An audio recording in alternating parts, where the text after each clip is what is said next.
yaitu ceramah usia yang akan disampaikan oleh Kang Muhyiddin. Dipersilakan.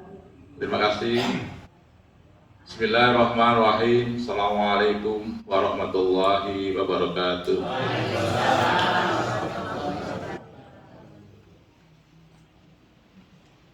Alhamdulillahilladzi khalaqal insana wa 'allamahul bayan wa anjalallahu Qur'an wa jalahu mau'izata wa sifaa wa hudda wa rahmah ildawil iman la raiba fihi wa la yaj'allahu iwaja wa anjalahu qiyama hujjatan nuran liddawil iman wassalatu wassalamu an amana akmalan fi khairil khalaqi fil ardi wal arham alladhi nurun qalba wal qubura wa nura wa rahmah lil alamina zuhuruhu wa ala alihi washabil ladina hum junubu hidayati wa sallimul qur'ana wala man tabi'ahum bil iman. Yang kami muliakan Ketua NEDA Bapak Kopang beserta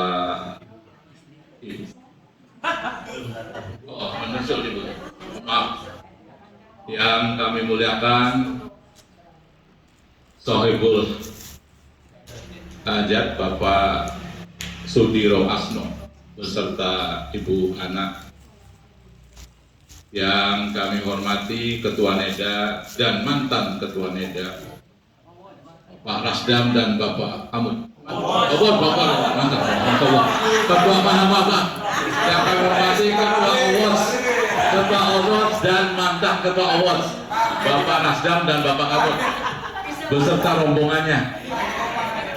Mohon maaf lahir batin, kau Pak. Siap, Rika. Hadirin yang berbahagia, kita bersyukur berada di tempat yang dimuliakan Allah Subhanahu wa taala dalam keadaan insya Allah sehat walafiat, penuh keberkahan dan senantiasa diridhoi. Yang penting itu diridhoinya Ibu. Beberapa hal yang dimintakan kepada saya sebenarnya bukan tukang ceramah, tukang hibur ya, ceramah enggak. Tapi karena ini demi kebersamaan, saya siap. Saya kirim undangan ke Yudian. Ada undangan, saya suruh memberi sambutan wakili keluarga pernikahan. Nggak percaya, kirim. Terus memberi siraman, ada undangan masing-masing tuh. Siraman untuk ini menikah ya, terus undangan hajatan. Ada itu orangnya satu tapi di undangannya 3. Saya kirim ke Yudian saja, pada yang lain enggak lah nanti repot.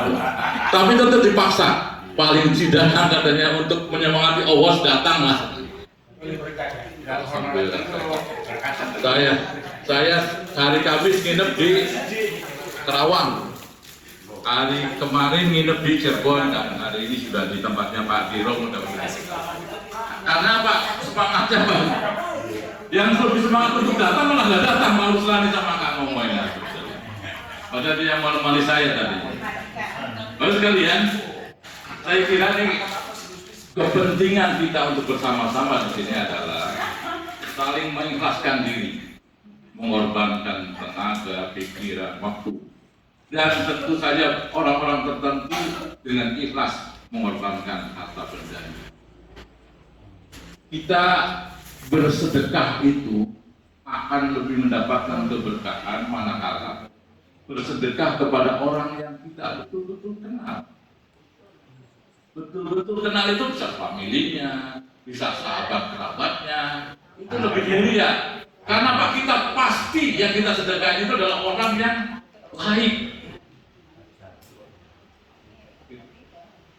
Coba kalau kita bersedekah terus sedekahnya diberikan, terus mungkin berupa uang, uangnya dibeli untuk minuman keras atau narkoba, apa ikut. Tapi kalau kita bersedekah pada kita, nggak mungkin kita sedekah pada kang kamu terus kang kamu nanti tenaganya untuk mukulin orang, pasti tenaganya untuk berzikir, tenaganya untuk ibadah. Itu intinya untuk pertemuan kita ini, bersedekah sama-sama bersedekah, pikiran, tenaga dan harta benda untuk kebersamaan. Jadi Bapak sekalian, itu paling dinikmati itu. Mereka tidak jalan, oh itu jalan. Tetap jalan setiap minggu. Saling bertegur sapa, saling mensupport, saling mendoakan, dan saling menghatamkan tanggung jawabnya yang ditetapkan oleh ketua. Itu kan luar biasa. Dan ini adalah bagian daripada kebersamaan yang tidak terputus, silaturahmi yang berkelanjutan dalam keagamaan. Apalagi Al-Quran. Kita tahu Al-Quran itu satu-satunya mukjizat yang pasti bisa kita rasakan. Nabi Musa punya mukjizat, tongkatnya bisa membelah. Tapi cuma itu aja, nggak ada bisa dibilang. Siapa yang menyatakan belum membelah sungai Musa? Nggak ada. Atau laut nggak ada.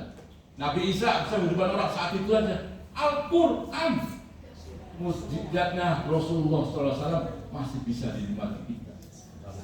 Insya Allah sampai akhir zaman. Ya, dan insya Allah katanya Yudian, insya Allah hanya dia yang bisa menampilkan kita di samping amal yang lain. Sholat kita kan, pembacaan Al-Quran kita dan sebagainya.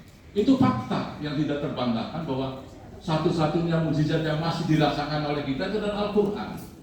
Makanya sebetulnya kalau dibaca banyak, ada 40 hadis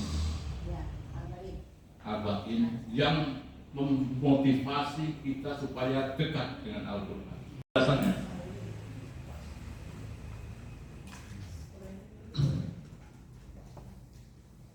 nih,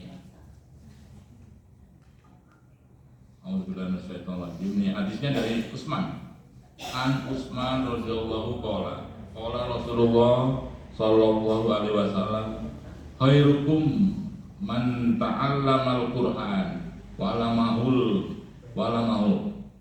Pendek saja hadisnya. Dari Utsman radhiyallahu anhu berkata, Rasulullah sallallahu alaihi wasallam bersabda, sebaik-baik kamu adalah orang yang belajar Al-Qur'an dan mengajarkannya.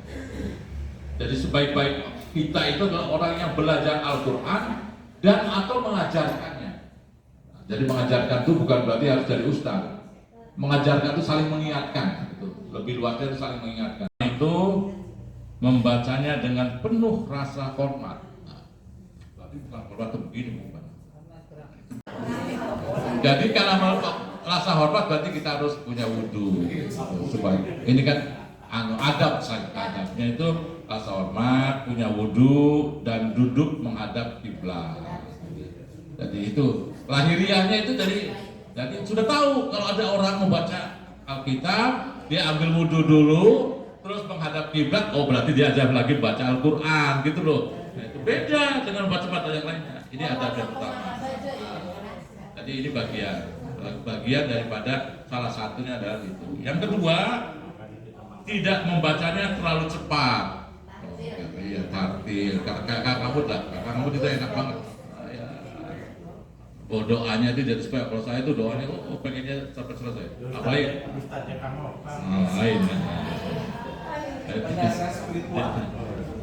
dibacanya dengan cara tajwid dan tartil. Jadi tajwidnya juga ya pelan-pelan. Tajwidnya kita benahi pelan-pelan. Itulah makanya membaca Al-Quran itu belajar terus.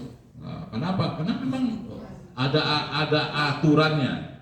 Jadi bacanya itu tajwidnya benar, tartil, makrotnya juga tepat, dan itu mudah-mudahan itu jadi memudahkan kita untuk memahaminya katanya.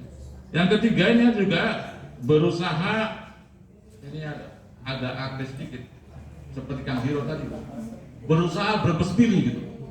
Karena menghayati, jadi berusaha sampai menangis. Kalau baca Al-Quran itu kalau diupayakan sampai kayak Kang Hiro itu mudah tersentuh berbesmili. Itu bagian. Iya, iya. Walaupun kadang-kadang membaca sampai belum sininya itu, Pak. Waalaikumsalam. Silakan Mbak Yu, mohon maaf. Dokter duduk. Dokter ya, absen. Walaupun kadang-kadang Brebes Milingnya itu agak pura-pura, tapi betul-betul menunjukkan bahwa kita itu itu menunjukkan bahwa itu salah satu adab membaca dengan Brebes Miling, menangis dengan terseduh dalam pembacanya. Yang keempat, memenuhi hak azab. Artinya begini, kalau memang lagi baca terus ada ayat yang mengatakan harus bersujud, ya bersujud lah. Tapi itu adab dan itu sunnah. Jadi jangan nanti kita marah-marahin orang. Oh itu ayat itu terus kamu salah. Oh ya itu pada yang menyalahkan itu yang belum punya adab. Karena ini adab itu bukan wajib tapi sifatnya itu sunnah. Dalam sholat pun kalau memenuhi ayat yang harus bersujud, sujud boleh, jangan disalahkan. Loh, kenapa dia baru takbir kok baca surat ke sujud? Nah, itu jangan menyalahkan, jangan mudah menyalahkan. Kita ini orang-orang jangan mudah menyalahkan. Yang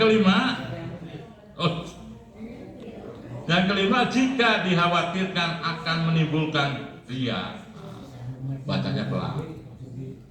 Tapi sunnahnya bacaan sunnah itu dilafalkan. Tapi kalau khawatir nih, kita mungkin di pesawat semuanya, di pesawat, terus baca dengan, wah itu kan ria, ya jangan. Di samping mengganggu hak orang lain, juga timbulnya ria. Jadi bacalah dengan baca di kereta, wah nanti kan takutnya dibilangin ria, ya